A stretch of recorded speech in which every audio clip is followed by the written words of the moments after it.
Thank you all so much for being here. My name is Karen Tucker, as my colleague Marcia so adeptly said 5 minutes ago.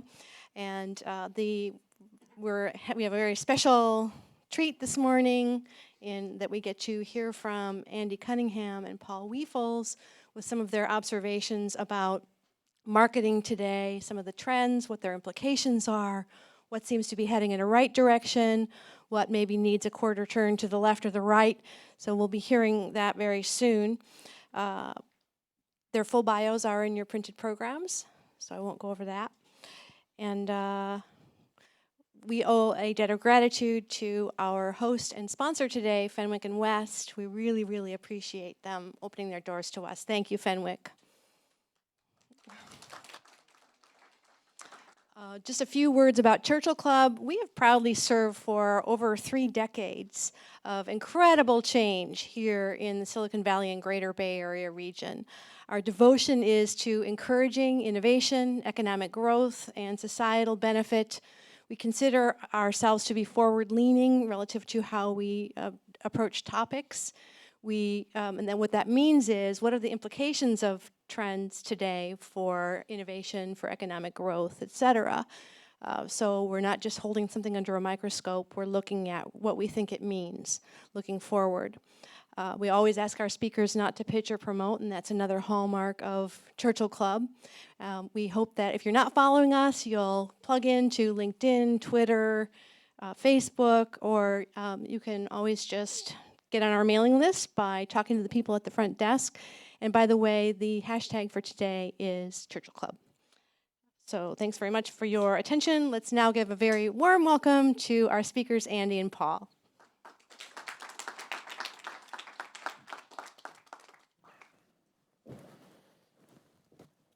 Hi, everybody. Thanks for coming today. Hi, everyone. I have to use this one because I'm wearing a dress. I always forget that microphones don't work with dresses, these kinds. So anyway. I wore mine underneath. Yes. So I'm going to just start off by saying that Paul and I have been in this business, the marketing business, for a long time, and we recently reconnected and got into this big discussion about the art and science of marketing and how much is too much art and how much is too much science and what's the right balance look like and that sort of thing. So we got into this discussion about kind of what I called weird science. Anybody see that movie, Weird Science? So if you have too much science, it gets weird, right? You know, it just gets very weird. But if you don't have enough science, especially in today's era, it's too fluffy. So what's the right balance between the science and the art? It's important to have both of those things because it's what companies need. And we worry, both Paul and I worry, that in today's era, people are relying too much on technology and not enough on art and strategy. And so we're here to sort of put a flag up for the strategy side of the equation. So the science has got to inform the art. That's definitely got to happen. But we want to make sure that there's a balance between the two. So with that, I'm going to let Paul talk to you a little bit about what we've been calling the left brain, right, Paul? The left brain, yes, exactly. So one of the theses that we started off with when Andy and I first started this discussion was this notion that what is the last thing to be automated? What is the last business process to be automated? And it turns out it's marketing, right? Now, given that this is Silicon Valley, what can be done can also be overdone. And that's exactly what's happening. Okay, so in 2011, the people that put on the MarTech conference, first of all, there didn't used to be a MarTech conference. Or MarTech. Or MarTech, right, exactly. You need one before you can have the other. By the way, the conference people make the most money at this in all of these sorts of things. So how many people went to MarTech this past year? There's hope yet. Good. Well, how many people went to RSA? Big cybersecurity conference, okay? All right, well, you should go to that. Or Dreamforce. Yeah. How about Dreamforce? How about Dreamforce, right. For the music? Yeah. Yeah, exactly. Well, one of the things that we saw over the last 5 years or so, and I've been kind of keeping my eye on this, and I'll give you a couple of anecdotal stories as we go along here, but one of the things that the conference MarTech folks said was that In 2011, there was 150 marketing technology firms, marketing technology companies built around the world. Any clue on how many there are now, according to this? 5,000 firms. 5,000 companies doing marketing technology. Now, if you want to know what crazy looks like, that's it right there. That is completely unsustainable. It's unsustainable for those firms.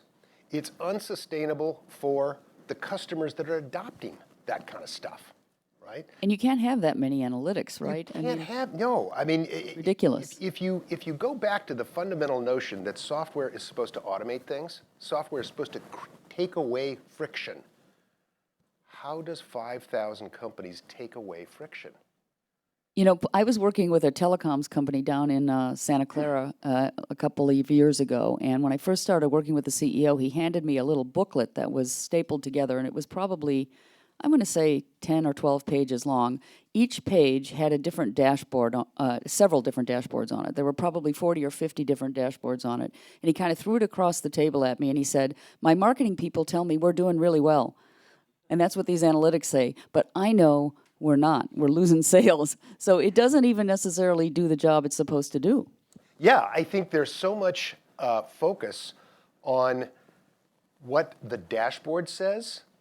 And as any pilot will tell you, when do wrecks, when do plane crashes happen? When do these terrible tragedies happen? Well, in commercial aviation, one of my brothers is a airline pilot.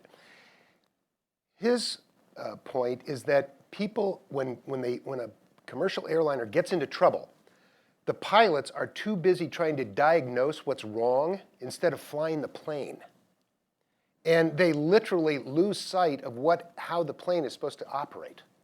And I wonder, to Andy's point, if that's what we're doing right now as marketers. We're too busy looking at the dashboards and we're not thinking enough about how the plane is actually flying. Exactly. What is the strategy? And strategy is something that requires a little bit of art, a little bit of science, and experience. We like to talk about experience, right? But yeah, you have to think through these problems before you apply the right solutions to them. So one of the things that we do is to ask, before we start looking at all of this technology, before we start looking at how to automate a marketing process, what would be the first question you want to ask? What's the strategy, right? Yeah, or what's the problem? Well, let's start with that, right? What's the problem that we're trying to solve for? And what's the strategy to solve it? Yeah. What's the ultimate goal of marketing?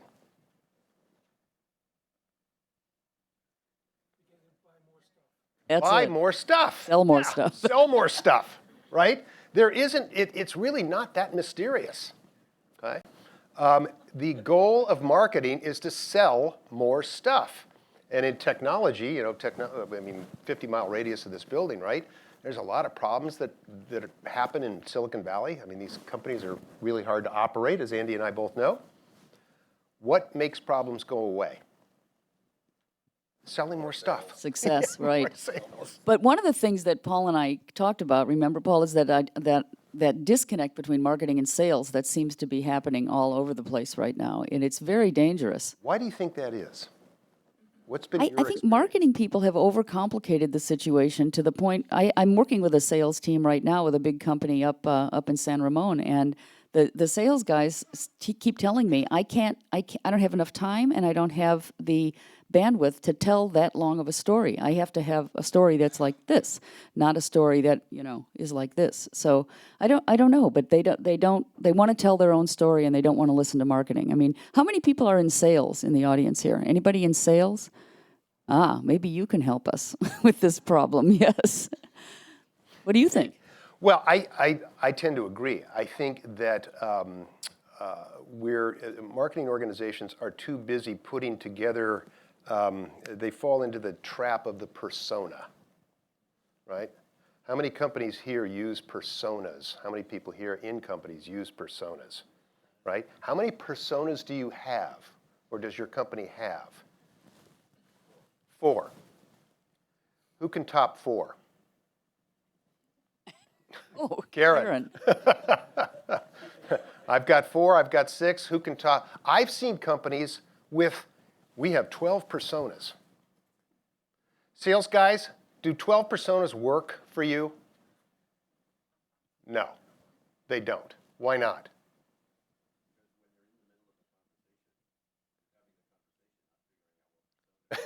Yeah. Right, you're trying to sell something, right? You're trying to connect with that individual, yeah. Yeah, you're trying to fly the plane, right? So I think there's one thing that again, marketers tend to overcomplicate this situation. Now, to be fair, sales tends to undercomplicate it a bit. If you just stand on your head and do this, it'll all work out. And by the way, it's software, so yeah. So the notion that you have to understand what it is that the problem that you're trying to solve, I think, is one of the major factors to that. Right. Identify why something isn't selling or why you're not getting traction. Yeah. One of the things that we ask clients is, can you put your value proposition on one piece of paper, right? Better yet, in a paragraph. Yeah, or in a paragraph, and not in 9-point type. So 3 questions that you have to ask that we find don't get asked enough, or the answers to them are not very precise and not very elegant. They tend to be long-winded, but they're not elegant. And that is, where are you going to compete?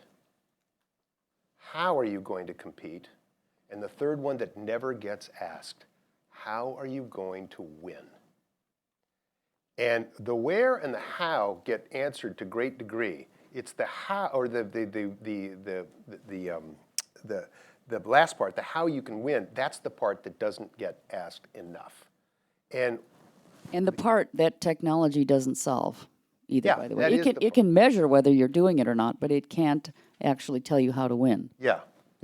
So I think those kinds of disconnects are happening between sales organizations and marketing organizations. You had that great line, and I love it. The what, the so what, the now what, and then I added the what if. What if, right. Which is a very good sequence to go through, I think. Yeah. You want to talk a little bit about that? Sure. So the what is basically, what is it that we're trying to convey to people, right? What is the benefit that we're trying to convey? By the way, we believe that you choose a benefit, you then create the mechanism for delivering that benefit, and then you communicate and convey that benefit. Now that's very different than in Silicon Valley, where we made it, now you guys go out and sell it. That worked, and it still works for very nascent startups. That worked. This is a very mature industry now in technology, or technology-enabled companies. So the what now, or the so what, is the part that, okay, now can you uniquely express that in a very, very compressed and, again, I call it elegant way. And it's the now what do you want us to do about it that doesn't get asked. Right, exactly. Maybe I can talk a little bit about the right brain side of things, is what happens when you, with the what now, right, the what now. So some of you might know that I just recently did a book on the topic of positioning. And one of the things that I've noticed over the course of my career is that most companies don't do positioning. They do something that they call branding. And branding is usually the art. Usually it's an art, and it has to do with design and logos and taglines and color palettes and brand attributes and brand personality and brand drivers. Those are all what I call the emotional side of a company. But companies are a lot like people, and they also have a rational side. And that rational side should be a description of your role and relevance in the marketplace. And what I find is that most companies don't understand their role and relevance. They can't answer those 2 simple questions: who are you and why do you matter? So what we think is that you should start with a positioning exercise to answer the questions: who are you and why do you matter? And then add on to it the emotional side with the brand part of it, and then together you create a whole company, a single unit. Does positioning, explain what your definition of positioning, Andy. What do you mean by that? I'm going to steal an old definition of positioning because I think it was really good. Did anybody read Jack Trout and Al Reese's book called Positioning? It was written in the 70s. It's still a really good business book, and it was. I think it still may even be a bestseller. Their definition of, they actually invented the term positioning, and they they defined it as a space in the brain of a potential customer. In other words, real estate in the mind of a potential customer that is devoted to your product or service. But back when Jack and Al wrote that book, they actually only had one, maybe two vehicles to deliver positioning messages to the outside world, the primary one being advertising, which is what they talked about. And advertising, as we all know, A, it's expensive, but B, it is also, you have complete control over it. You can say whatever you want to say. We're now living in a world where other people get to say what they want to say about your product and service, and it's a whole different ballgame. So authenticity has become a whole lot more important about what your position is. It's not just about defining space in someone's head, it's about defining space in a market. It's about defining a white space in the marketplace. So we like to start with understanding who you are as a company, and we call it corporate DNA. And I think there are three kinds of companies. There's customer-focused companies, product-focused companies, and concept-focused companies, and they all operate very differently. I gave them the nicknames mothers, mechanics, and missionaries, but whatever the nickname is, they measure success differently, they structure themselves differently, they hire different kinds of people, and once you know what kind of a company you are, you can create much more authentic messaging from it. Again, just like people. You know, when I was a kid, I took ballet lessons. I wanted to be a ballerina. But do I look like a ballerina? No. I'm not tall, I'm not thin, I'm not blonde. So therefore, I can't be a ballerina. So I have this phrase, and then I'll turn it back to you, Paul, but I have this notion that if you know what you're made of, as a human or a company, if you know what you're made of, you can make something of it. And that's what companies should be doing too. Between those three ideas, the concept, the product, or the mechanics, the mothers, because I think of them that way. You start with the mechanics, yeah, exactly. I know. All the men do. Exactly. I start with the mechanics. How different does, in your opinion, does the marketing, the active marketing change for each of those kinds of companies? What has to be emphasized, what doesn't? What has to be de-emphasized? I think it really needs to be a very authentic discussion. So some of you may have seen the new advertising campaign from Comcast. Anybody see the new advertising campaign? They are really working very hard and spending a lot of money to convince all of you that they are a customer-focused company. How many of you think they are a customer-focused company? Okay. Karen's had a good experience with Comcast. You should write them a letter. You can be on their next commercial. But That'll be the fifth letter. They are trying, but they started talking about it before they achieved the effect, and that's the point. Is you need to market from a point of authenticity in today's world. Yep. Otherwise, you get people laughing about the efforts that you're making in a new area. Yeah, I noticed that with the Super Bowl. How many people watched the Super Bowl this year? Yeah, a lot of people did. How many people watch it for the game or watch it for the advertising? Well, this year the game far outsurpassed the advertising. I wrote an article right afterwards. I was sitting watching it with a bunch of guys that have been in advertising before. We all started our careers in that. And we were all faintly nauseous after most of these commercials. And I called it inauthentic attempts to try to be authentic. And Comcast was at the front of the list, as was Dodge Ram, as was Toyota, as was a bunch of companies that are trying to hook their product to some thematic meme. And people see right through that. It's about as transparent as a pane of glass. And we just wonder, I wonder, why people are spending money against that relative to what Andy was just talking about in social media, where it is so easy to be called out on something like that. Martin Luther King has what to do with Dodge Ram pickup trucks. That's absurd. Okay? Somebody should be sacked over that. Okay? Some marketing VP should get canned. If that's your idea of a good idea, man, you're in the wrong business. You know, it's funny. It used to be that running marketing, especially in a consumer company, was all about winning awards for your ads.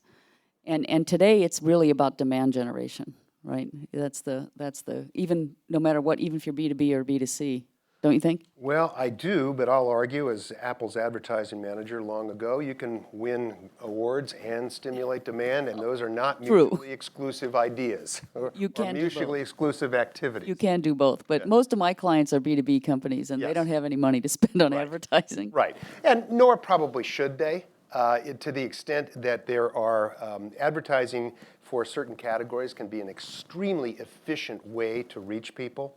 Believe it or not, the Super Bowl is an efficient way to reach people. It's just a question of who you are to be in that situation. Who knows the company Squarespace? Okay. Did you see their commercial on the Super Bowl? That one amazed me. That one just amazed me. A web developer? I don't know. I don't get that one. But anyway. I missed the Super Bowl so I didn't get Not to to see dwell that. on the Super Bowl. Well, So going back to my original question, when you look at these three different kinds of companies, these three different kinds of DNA, are there differences in what they have to do relative to positioning themselves or marketing themselves? yeah, I think they should start, if you're a customer-focused company, let's say you're Lyft. Lyft is a very customer-focused company. Uber is not. And you can kind of feel that in the marketplace, right? And so what Lyft does is everything they do is focused on the customer experience, training their people, decorating their cars. That's what the pink mustache was all about. And when Uber was having all of those issues, I think they're over now, are they? Well, no, they're not over yet. Okay, well, as they have these issues, Lyft is leveraging their customer focus against Uber's negative positioning with customers. So you focus, if you're a customer-focused company, you focus on customer relationships and customer experience and the segment of the customers you're after. If you're a mechanic or a product-oriented company, you focus on your features or the value that you're bringing to the marketplace. And if you are a concept company like Apple or Tesla or FedEx or Starbucks, those kinds of companies, where you exist to change behavior on a fundamental level, you're focusing often on the next big thing, or sometimes you're focusing on a cult of personality. And I think Richard Branson is a great example of a cult of personality who creates companies around the cult of personality, not necessarily around the next big thing. Is there a fourth kind of company? When you were doing your research for your book, is there a fourth one? You know, actually, I think there is a fourth one, and I found it. I discovered it too late to put it into the book. But the fourth kind of company, so this is a secret preview on so you've got mothers, mechanics, and missionaries. So, of course, I had to come up with an M, and it's miners, and meaning companies that mine customers for share of wallet across many different things. Alibaba is a great example of this. Tencent is a great example of this. Yandex is a good example of this. So I wish that I had discovered it, but when I do my update on the book, I'm going to talk about four kinds of companies, and one is a miner. And this is the first time I've ever said that to anybody other than you. Okay.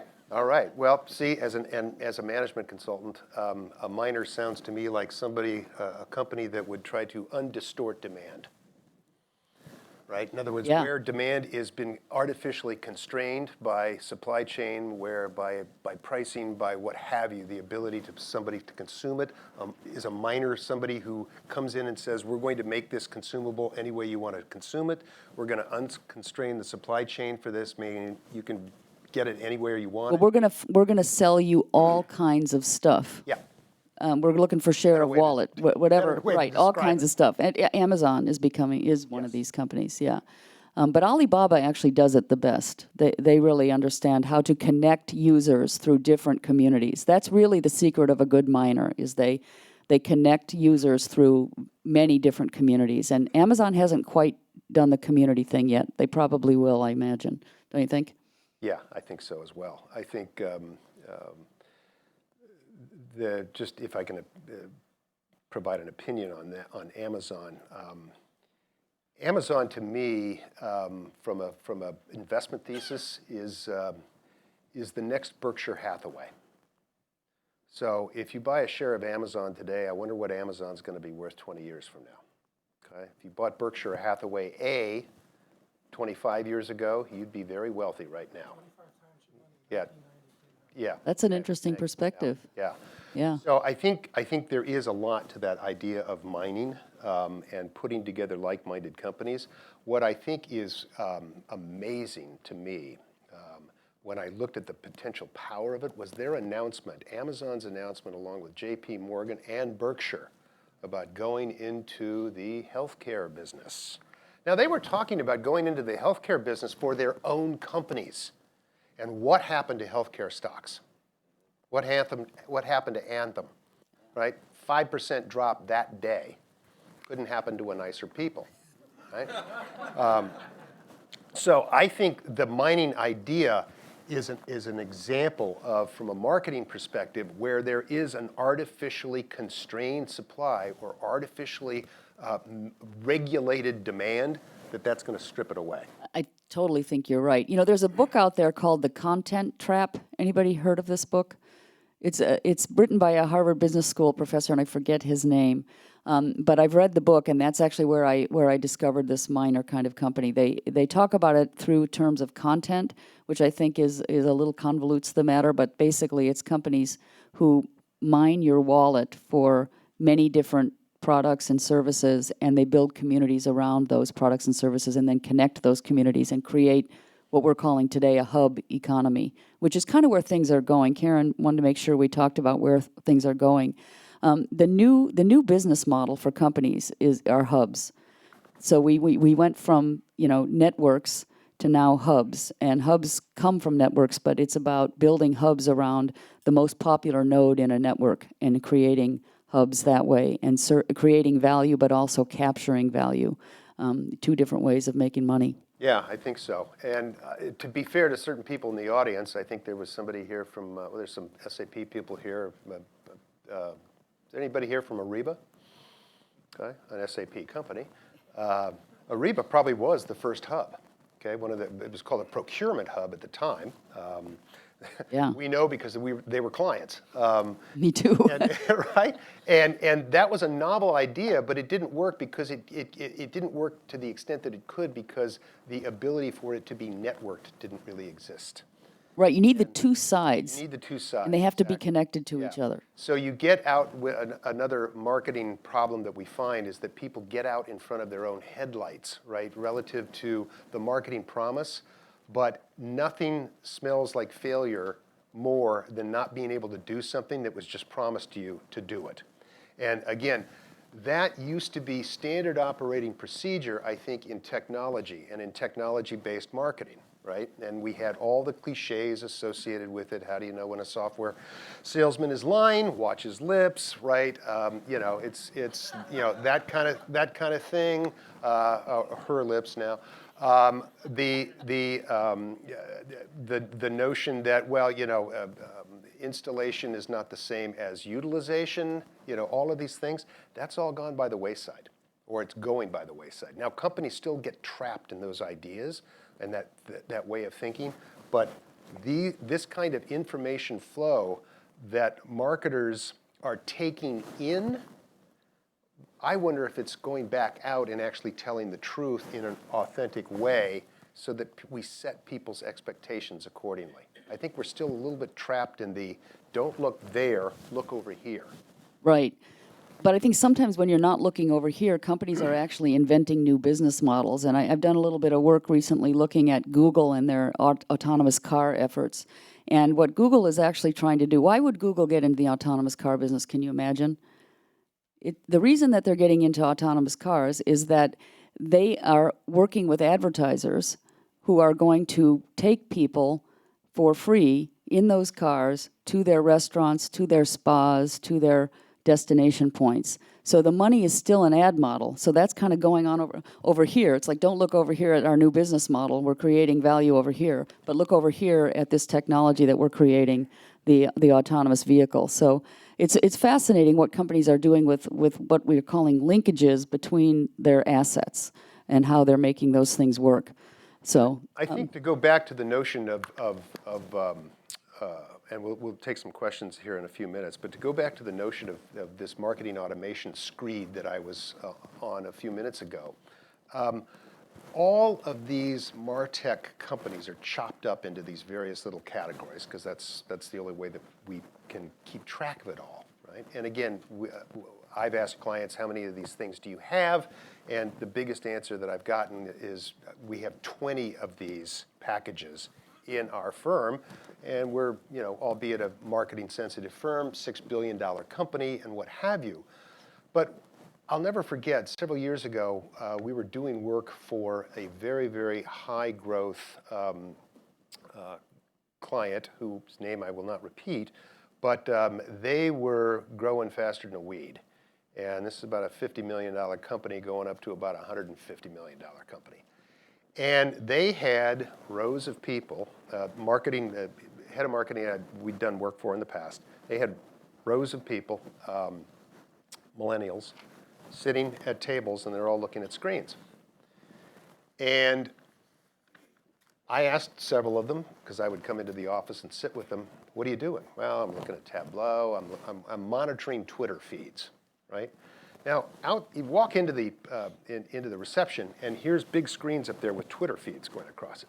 This is a business-to-business play.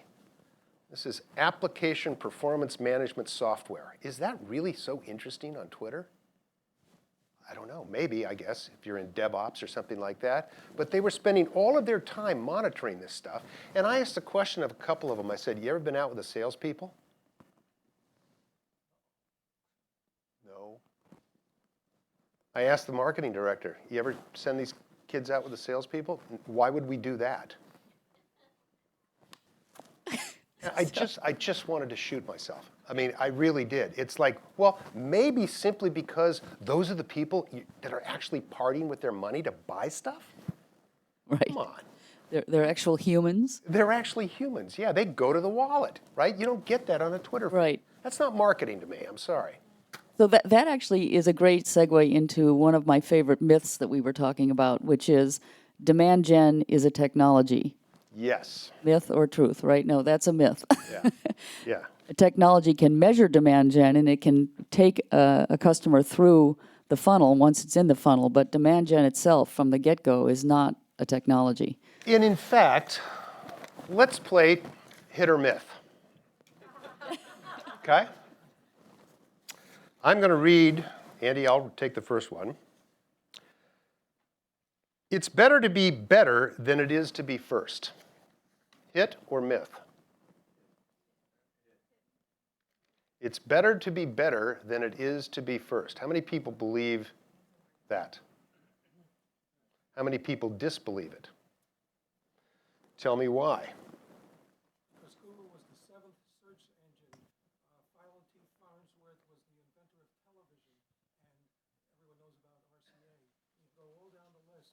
It usually takes 15 or 20 years from the time something is developed in the lab to the time it becomes a commercial success, and the inventors and engineers are the ones who get the arrows in the back and are dead. You never hear about it. So that would argue for the better side. Yes. Who can argue for the first side? It's better to be first.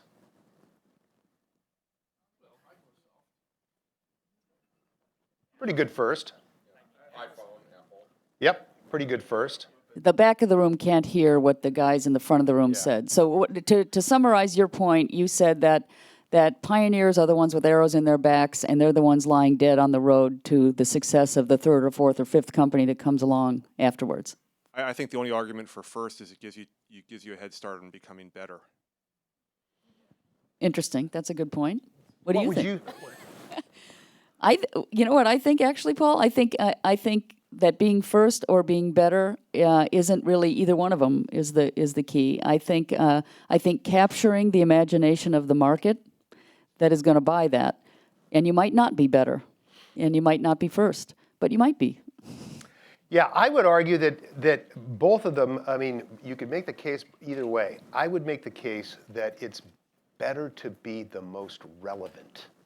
Yes, exactly. Okay? Whether you're first or better, you can certainly be first, but you can't be better unless you're relevant, right? Because now we're relevant, we're better against what? And what do you need to do to be relevant, Paul?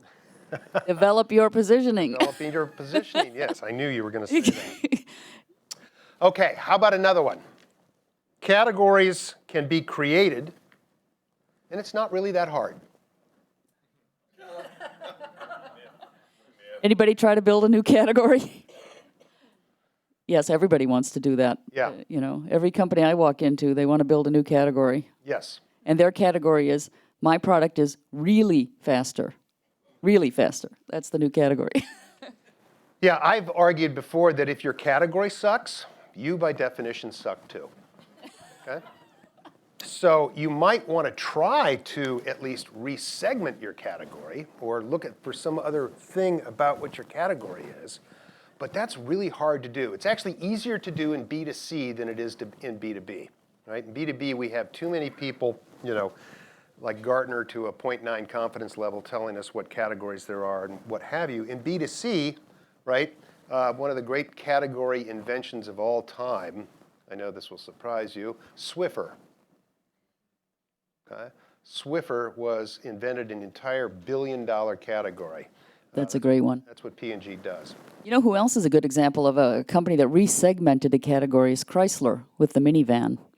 And it was actually born out of a problem, which is sometimes, necessity is the mother of invention. And they had a chassis and not enough cars to put on it, so they created this idea of the minivan, and it became a huge hit and a whole new category. Now we differentiate on cup holders. Right. Can I do one myth? Yes. I got to do it because I'm not sure we have enough time to do too many more. But this is my favorite myth of all, which is if I build it, they will come.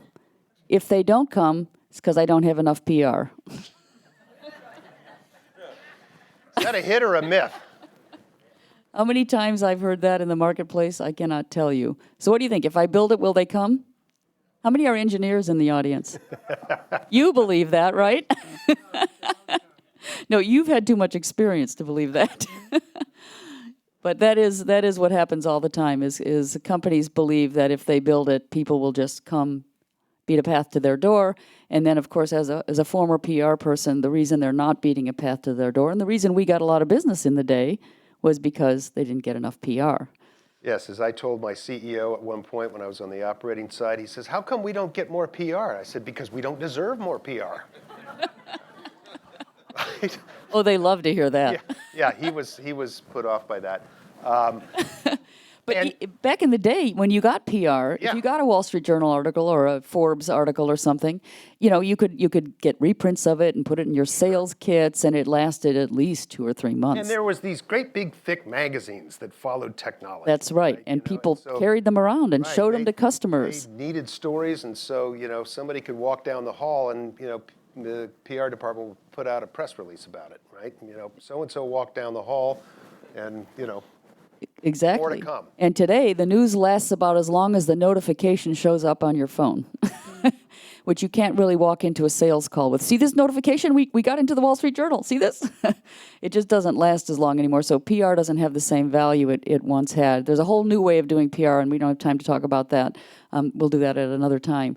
But the whole notion of getting press to sell product is not the answer.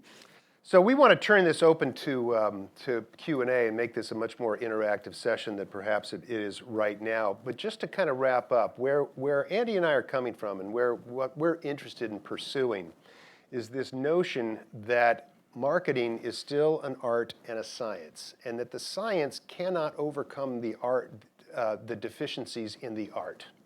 And right now, what we see in technology notably, because that's what we're all involved with around here, but other categories as well, that notion that the science can make up for a deficient value proposition or a deficient product or a deficient service, or frankly, a deficient business model, now you have what computer scientists would call a garbage in, garbage out problem, right? And so that's not going to work. The 5,000 MarTech companies, in my opinion, that's going to be a massive consolidation, and it will be just as ugly as the other software consolidations that have happened in this industry. Put your investment into Amazon, not the MarTech companies, is what you're saying. Put your investment in Amazon, exactly. And then the last point that I would do is, start with strategy. Start with strategy. Everything has to start with strategy. That's not a mystical idea, by the way, right? Strategy is nothing more than a set of assumptions, right? You're going to go out and test those assumptions and see which ones and see what works and see what doesn't. And then migrate that. Instead, what we do is we write marketing plans. What happens to those marketing plans? We write them all the time. We help our clients write marketing plans, or sometimes we get fed up with it and we just do it ourselves, right? And then what do they do with it? Stick it on the shelf. That's the end of that. Let's go do some personas. It's more fun.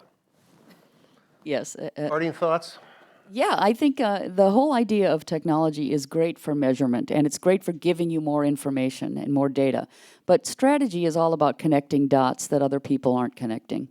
And it takes a special kind of brain to do that. It also takes some experience to do that, but it takes observing the world in a different way. And having been lucky enough to spend time working with Steve Jobs in the early days, he was a master at connecting dots that normal people didn't connect. And when you can connect those dots and create a path towards the purchase of a product, that's when strategy reigns supreme. And then you can use technology to measure how successful you're doing or to give you more tools to sell it. But that's my thing is about connecting dots. And having worked with Steve Jobs as well, one of Steve's great comments was, it's not the consumer's job to know what he or she wants, okay? It's your job. Go figure that out. Marketing automation won't do that for you. I remember Steve used to say, we don't need no stinking market research. Okay, with We that. needed a little bit, but A little bit, yeah. Okay, should we do a Q&A? And Karen, what's the process for Q&A? Do you want us to call on people, or do you want... He's got a microphone. Yeah. Person Okay, with the the person with the microphone. so I can Okay, and ask the first one. okay, there's someone with a mic. So, Michael Fonseca, I'm working for Rakuten Marketing. Rakuten is one of those mining companies, by the way, in Japan. We've been earlier than Alibaba and better, but anyway. Yes. So better and first. But our company is a performance advertising company, so I don't even know where to start answering questions to you guys. But one of the things we see, and I want to understand your take on it, every time we automate the optimization of ads, just take that one thing. Beautiful creatives versus creatives that work. The ones that work are created by the machines, not by the people. So how do you deal with that evidence? Well, you know, my point of view, and then Paul, you should say yours, but my point of view is that marketing is not a creative exercise in any way. It's a strategy exercise. And so Branding's creative. branding is creative, exactly. So if you want to win awards, or you want to be sexy, or you want to be, you know, stand out in some sort of way, then that's when creatives do a really great job. But, you know, yeah, technology is doing a good job of finding the right words and the right messages that work. And now we have all this technology that can test these messages, which is also a valuable thing. But remember what Steve Jobs said, right? Which is, you don't really know what you want until I tell you. And so a little bit of that arrogance is not so bad in a company, I think. Well, beyond the depressing notion of what you just said, I think, you know, the first thing I would say is make the logo bigger, right? So that's... Make it red. Yeah, right. Honestly, I don't know. I mean, I do, but you know, you get into personalization, you get into all of the kinds of techniques. Personalization would be a big one. I have a lot of experience in that area, whereby you can actually, an algorithm will do a better job. I think Andy's point is the more germane point, though. It all has to start with a strategy. It all has to start with something that really is intrinsically valuable to somebody. And then getting them to buy it, whether they buy it 2 times a week, 3 times a week, or, you know, whether they're habitual, which would be important for Rakuten, that I think is where the technology can play a role. Jeff, you have a mic? Yes. Then I'll get you. I'm Jeff. I work for a small company called SAP. And I want to just make a point about Ariba, and that it is an enormously successful hub and network, and it creates trillions of dollars of value. Am I right? I mean, I don't know what the exact number is, but it's phenomenal and it's very little known. Yes. I had the opportunity of growing up. Actually, I learned marketing and communications from Andy, but I've been in communications, marketing, sales, development at SAP, and I had the opportunity to do 12-month fellowship in sales, and it changed my whole perspective of marketing. Wow. Because of the gap. And there's, in a company like SAP, 85,000 people creating content for you poor guys on the front lines doesn't work. Because we think at the core we know what the answer is, and we don't. And there's an enormous gap, and we're all working very hard to figure out how to close that. And you know what, Jeff? I think that's the next frontier for marketing. Oh, perfect. But that's the next frontier, is how do we close the gap between marketing and sales? Cool. Now I know you had a question. Yes, thank you. So I'm actually interested about the whole category creation. My name is Eduardo, and I have a company that provides photo editing services. And I'm interested in how you guys think of Uber and Airbnb, who created categories and things that really didn't make sense, right? I mean, how many of us thought that we were going to get in someone else's car and let them drive us, especially if we're a woman? And how many of us thought that we were going to get in someone else's apartment and be there? And yet they created these categories against the grain. And my issue is most people think of, I'm going to edit my photos myself with Photoshop or with an app, versus we provide a service. And so we're also in that situation, which how do you create a category? So I'm interested in how you guys think of the Uber and the Airbnb creation, and specifically the early stages, because that's kind of where we are right now. Well, I would think about it, again, kind of in management consulting-ese. I would think about it as two things. First of all, they disintermediated a constrained supply that is guild-like in its orientation. Okay, number one. Both of those industries, by the way. Number two, there was way more demand for this constrained supply than we gave credence to, right? A hotel company is only looking at demand relative to the real estate that it holds. So, or the brand that it commands, right? So if I'm a boutique hotel, then I'm, my demand for that is constrained relative to the people that are going to stay at my $1,000 a night boutique hotel. Airbnb and Uber just blew through those entire ideas, right? Airbnb is the largest provider of out-of-home sleeping experience in the world. Okay? And yet they have no hotel rooms. Okay? Uber's the biggest transportation provider in the world, and yet they own no rolling stock. And they're breaking a lot of glass along the way, which I think is a great thing, by the way. When you're innovating, you got to break glass, because otherwise it's not gonna stick. But note that neither Airbnb nor Uber were the first in that market. Correct, yeah. So you've been waiting for a question. Yeah, also not being the first in marketing. Good marketing is worth its weight in gold, and I've followed what you did for a long time, and I wrote for Upside magazine. Your company's always had something special. I don't know if you want to reveal the special sauce, but it was Intel and Microsoft, and I went to the Intel developer conferences and Microsoft hardware engineering conference for 14 years. So you knew it was Intel and Microsoft. How did you get Cisco to be in the same breath with them when the company should have been 3Com and Bob Metcalf who invented it? And that's why I say it's not the guy who invents it, it's the first great marketer with a good company, and that's why Cisco. I think that was your deal. It was. I'll just quickly say what we did there is we saw first of all, John Chambers is an amazing CEO to work with. And he came to us and he said, I want to be something more than a hub and router company. And I understand that being that is about marketing. So that was the good news. We had somebody to work with who was a real advocate. But what we did is we saw this internet thing kind of happening, and we saw that it was going to become the third thing that people were going to be talking about, in addition to hardware, which was Intel's purview, software, which was Microsoft's purview, and then there was this internet thing happening, and nobody owned it. So we saw an opportunity for Cisco to own the internet through the plumbing concept, if you will, and created a three-legged stool for the industry. So one of the very simple tactics we did is we said to John, let's look at your calendar and take everything off your speaking calendar that doesn't have Andy Grove or Bill Gates in it. So you're only going to show up on stage when it's Andy Grove and Bill Gates.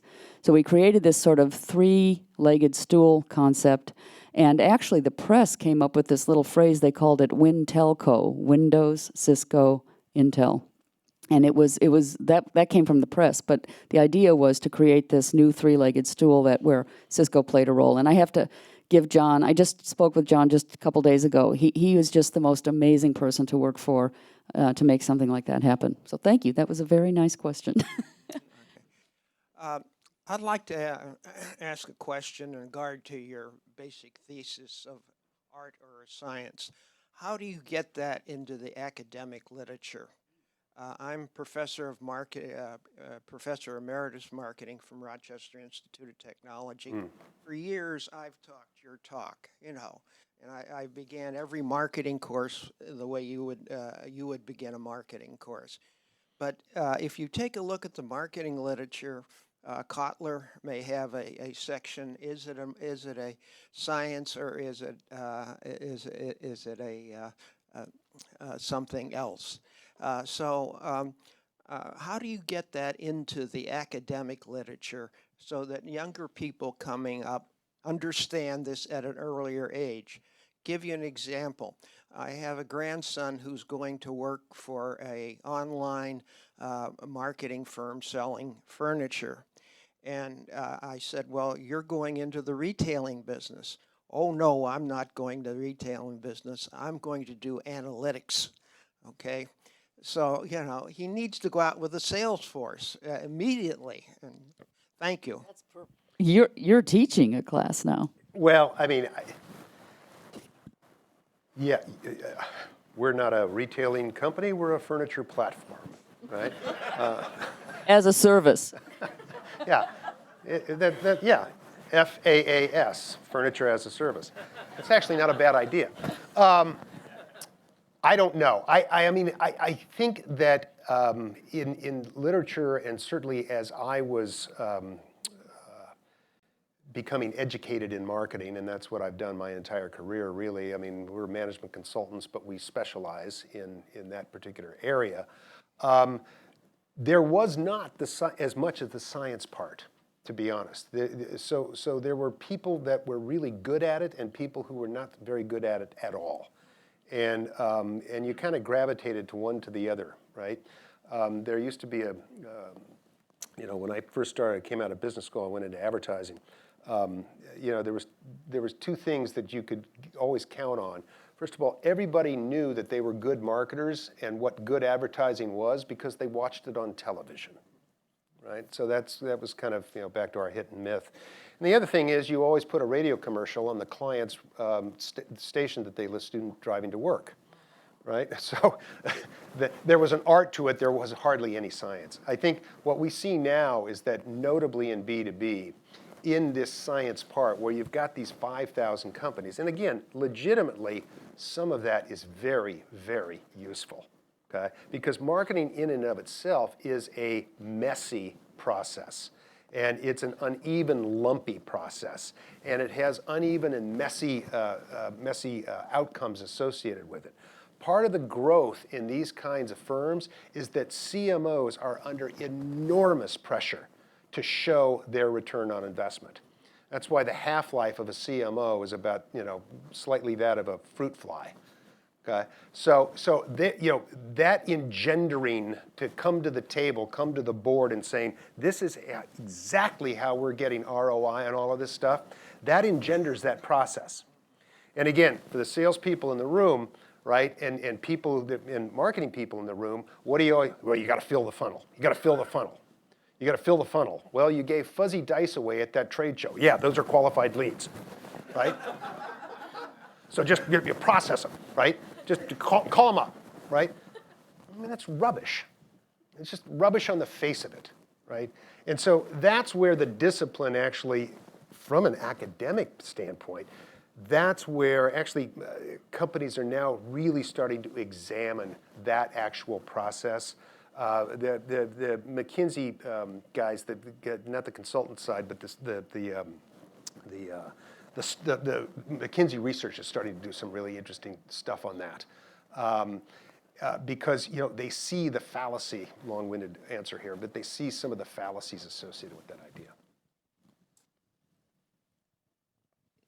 Who's passing the mic around? I've got You here. got, Hi. There's one in hand. I'm Okay. Andy from NetApp, and just wanted to talk about or get your input from a perspective of bidirectional marketing, because I think across science and art, it's bidirectional. I think a lot of people see it in a one direction. Paul, right up front, you said, sell more stuff. Well, I would take that further and say, sell more of the right stuff, more of the better stuff, more of the sticky stuff, and the high margin stuff. To the people who want to buy it. Right, and so your comment about the Twitter feeds, I think, is kind of an effort to scale listening. Right, that's the science part. Going out and talking to 5 customers who love your product and 5 customers who hate your product is more of the art. So, just wanted to get your or you know, taking a page out of the Apple book is market your product to the people who actually want it. you know, when we first launched Macintosh, it was a huge failure. Steve wanted that product to be to replace the IBM PC, which had been launched a few months before. And when it went into the market, there isn't a business alive that wanted that product. And what happened is we realized that artists and creative people liked that product. So they started to buy it to use at home, and then they started sneaking it in the back door of the company.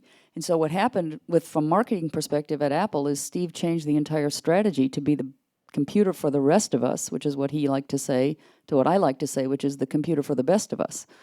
And that changed everything. Yeah, I recall that vividly. There was a product that I was on the launch team of that, of course, proliferates greatly now through Silicon Valley. The Apple IIc. Does everybody remember the Apple IIc? It was a little compact thing. The battery supply, of course, was about the size of a car battery, but that was, detached from the machine. The Apple IIc, the dirty little secret that nobody wanted to say anything about at Apple was that we sold more Apple IIcs in the first 90 days than Macintosh sold in the first 90 days. And back then, Apple was a factionalized company, right? So that was something we didn't repeat. Where's the Apple IIc today? It came and went because the product itself was not that good, whereas Macintosh was. And Macintosh was built around an idea. The IIc was built around a form factor. Exactly. The Mac was the next big thing, and the IIc was an evolution of the Apple I. Exactly. So, yeah. But without the Apple II and the IIc, the Mac would have never had the funding to do what it ultimately did. That's correct, yeah. Other questions with the mic? Sure. Hi. This goes back to your comment when you said demand gen is not a technology. But with more and more regulations coming into play, especially things like the GDPR, the global data privacy regulations, companies, I feel, are being pushed to kind of rely on technology more to drive the inbound demand gen or to rely on social media, etc. So what's your comment on that? Well, people know what the GDPR is. Okay, well, that's a set of regulations within the EU that has to do with the collection and retention of data, and that data coming from customers and how that can be proliferated, sold, or what have you. You're absolutely correct. There has to be technology to cope with some of those kinds of things. There also has to be technology because I think it goes back to this bidirectional notion that you were speaking about earlier, which is there is a lot more ongoing conversation, and that conversation is both bidirectional and it's real time. So marketing at one point was typically a very, very serial effort, right? Very asynchronous type of effort. It's not anymore. It's a very synchronous type of effort. Now, where I would argue is that people are getting drowned in the signal noise problem.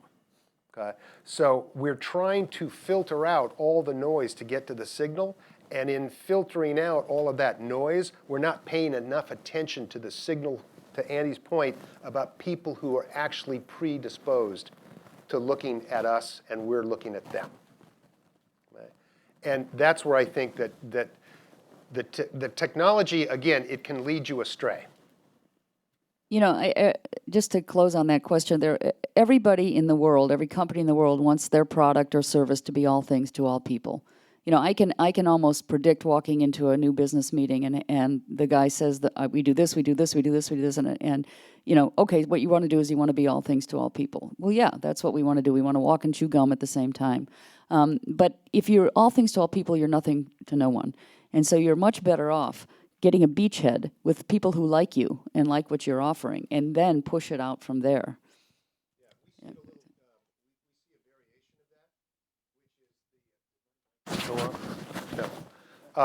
We see a variation of it in the sense that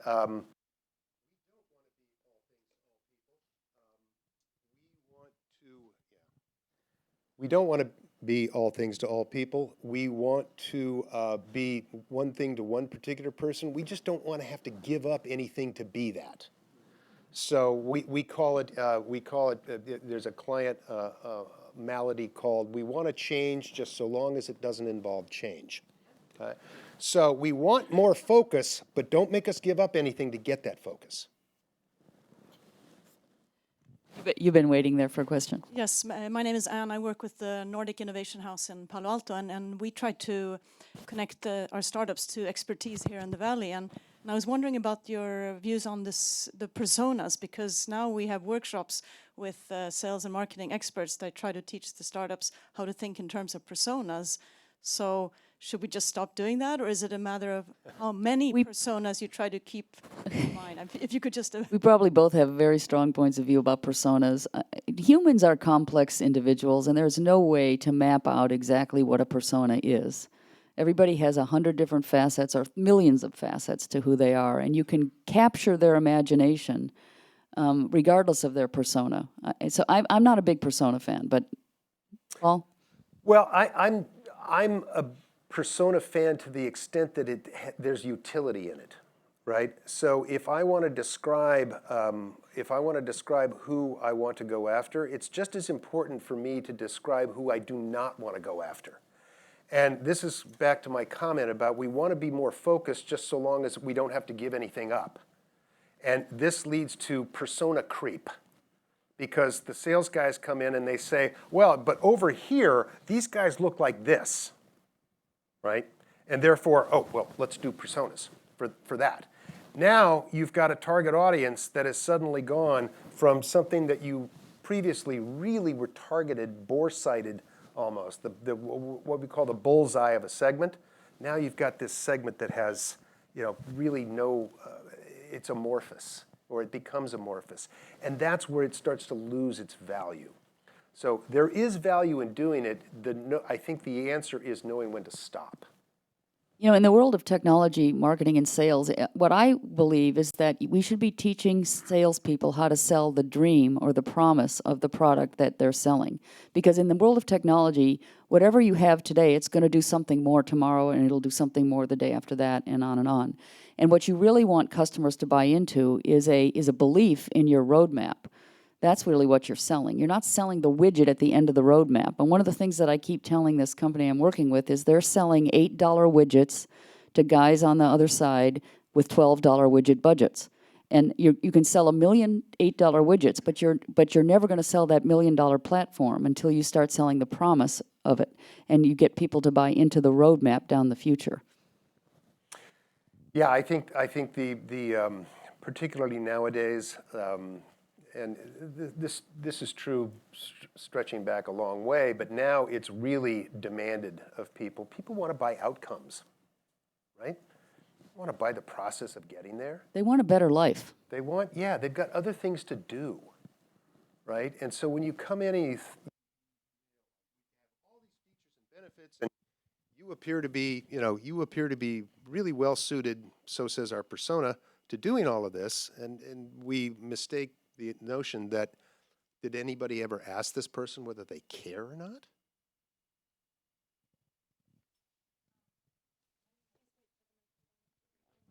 Yeah, we need a mic. Thank you. My name is Sarah Prosta. I'm starting with PwC next month, and not in marketing. So my question is, all of the, at least last few threads we've been talking about, I feel like it kind of comes down to industrialization of a human process, which maybe is not the best use of industrialization. But I mean, industrialization has done amazing things for develop the middle class by paying them by such high wages, by having such an efficient process that he could, and he wanted them lining up to work for him. But there's a limit, I feel, when it comes to industrialization of the human, and marketing, while it's a strategy, I feel that it's the strategy of interacting with humans and building authenticity, trust. Sales is a bit different. It's a bit trying to fit into someone's lifestyle, if you will. But I guess in terms of this being a question, where do we draw the line? I mean, I know it's obviously depends on many factors, but is there like a point where we draw the line? Boy, we've got a big future of that ahead of us with all the machine learning stuff. I haven't seen a company in the last year that doesn't have machine learning as a big part of what it's trying to do. But again, what I think humans do really well is we connect dots that other people don't connect, that other people or other systems don't connect. What machines do really well is they identify patterns. So if we can combine pattern recognition with connecting disparate dots, that's what strategy is. Completely agree.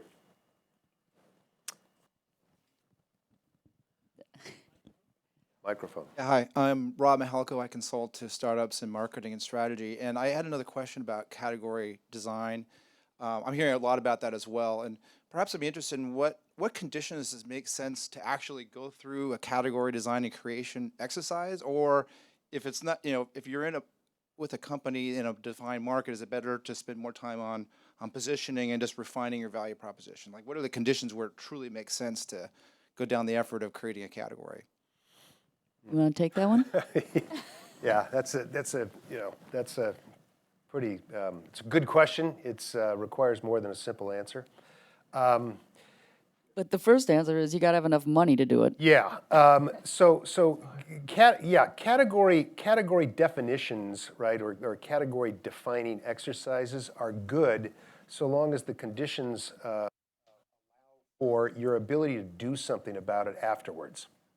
Okay. I mean, otherwise you're stuck in a room with a bunch of people that are just having a whiteboard exercise, right? So category definition takes a lot of time and it takes a lot of money. And oftentimes the category defining exercise all sounds good, and then you take it out, or you don't take it out, and ask real people whether this actually smells and tastes good. A lot of people are afraid of the answer to that. Come back to the more monetary or the more quantitative side. Good reason to do category redefinition is if you have an unmatchable offer that basically is not going to separate you from the rest of the people in your category, or whereby that category is relatively flat. In consumer packaged goods terms, we used to call it getting consumers to rethink their relationship to the category. Sometimes you can do that, other times you can't. Right. I think, to go back to Trout and Reese, creating a new space in someone's brain is a big effort. It's a very big effort. And so you got to think about that before you get into it. I do have a strategy, though, that I like to use with companies who think they may have a new category, and I actually think they may have a new category, and that's what I call the bundle and breakaway strategy, which is bundle yourself with the guys you want to be bundled with the category that they're in, and then when you're ready, when you actually have a market and you've got traction, then break yourself away and then talk about the category. Yeah. I think we have two more questions. Kevin. Go ahead. He can go first. Hi, I'm Tej from SAP Ariba. You mentioned about working with Steve Jobs and launching Macintosh back in the 80s. If you were to do it all over again, let's say in Q4 of 2018, what would be your strategy and what would you do different? Wow, that's a big question because there's so much. The internet is here today, right? And it wasn't here before. The biggest thing we did back then, we learned early on. Steve knew this, and we learned it early on, that if you were gonna fall in love with the Macintosh, you had to touch it. It was just a simple thing. It's like a food. If you're going to fall in love with a new kind of food, you're going to have to eat it. So what we tried to do in the 6 months we had to do this was bring as many journalists and analysts and influencers into Apple to touch the product as we possibly could, and we were able to get 100 of them in there. And each one of them had their own full day at Apple. Today, with the internet, we can reach way more than 100 people. But we found the 100 right people, I think, and we're able to give them a hands-on touching experience with the Macintosh, and it made all the difference. So I would find a way to do that online. Yeah, and I think the similar experience, one of the things that we did, we differentiated Apple on just any number of different dimensions. So Andy just mentioned the product. Obviously, the product was something the world had never seen. They'd seen the piece parts for it, but they'd never seen the product. But they'd never seen a company like Apple as well. Okay? So we were differentiating on business model. We were differentiating on engineering, and we were definitely differentiating on marketing. And one of the reasons why, and this sounds harsh, but you can look backwards. One of the reasons why we were so successful at Apple is because we were differentiated, right? And everybody else wasn't, right? The PC industry consolidated into what it did because most players in it were so terrible at what they did. Okay? Not the engineering side of it, not the product side of it, but everything else associated with that. It's good to enter a market where everybody else sucks. Quick question. So in the B2B world, the way we used to deliver our messages to the world, say before the internet, was pretty clear. There were a few magazines, there was press, there were trade shows. We knew what they were. We could measure the effectiveness. Over the last 20 years, every few years, the way we want to deliver those messages, if we can get the art right and we got the message right and we got our positioning right, the way we're delivering those messages and the return on ad spend or whatever that spend is, social media spend, et cetera, has been changing. So today, for both of you, what advice would you give the B2B people in the room as to where do you spend your money to get the highest return on that investment? So I'll give you a quick answer on that. What you're trying to do is build the largest digital footprint that you possibly can afford.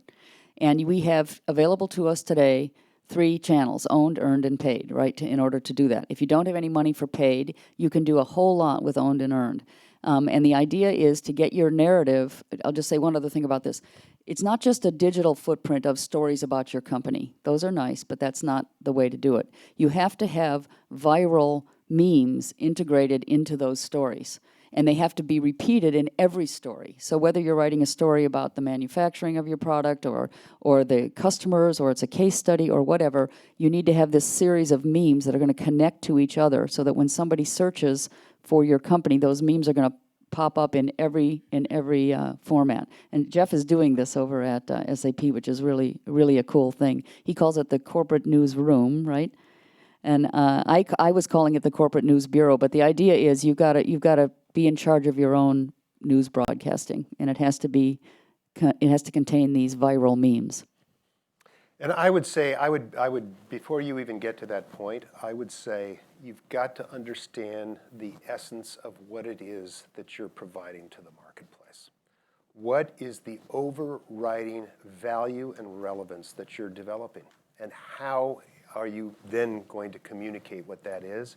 But if you don't have this real visceral understanding of why, you belong in this universe, then you're missing a huge source of something to write about. Yeah, start with knowing who you are. Yeah. I think that's great. That's the end. Thank you. Yes, thank you so much. You two are legends in the industry. You've helped so many people and companies to be successful, and you're continuing to do that. We really appreciate your generosity of heart and spirit in coming out and talking with us this morning. As a very small token of our appreciation, we have for both of you the Churchill Club speaker T-shirt. We hope you wear that in very, very, very good health. Now, there are 2 ways that you can access the content from this presentation. One of them is that Paul and Andy actually put together a slide deck with some of the information that you heard and then expanding on that. So if you would like to receive that slide deck, simply give me or one of my colleagues your card or your contact information with the word yes on it. We will know that that is then for that purpose, and you will receive the deck. The second way is that a recording of this program will be made available on our Churchill Club YouTube channel. It will take a little bit of time since we're recording this in a law firm. It has to go through an approval process, so it might be a week or so before you see it up there, but you will find recordings of most of our other programs there as well. Hope you find that to be a very useful resource. 2 more post-event announcements here. One is that next month, actually, we have coming up the chairman of NBC Universal, Jeff Shell, as well as a program on voice that we're working on, and then we have one on the geospatial topic in April, so there are a lot of great things coming up. We hope that you'll join us for those things. And then one other thing I wanted to tell you, did you know that we have a speaker coach in residence here at Churchill Club? His name is Dennis Sakamoto, and he happens to be here in the audience. Dennis, just raise your hand if you wouldn't mind. He's here as a resource for us and for all of you if you want to talk with him about speaking issues, communication issues, so I wanted to point that out. Now, you have been a wonderful audience. Thank you so much. Have a wonderful day. See you next time.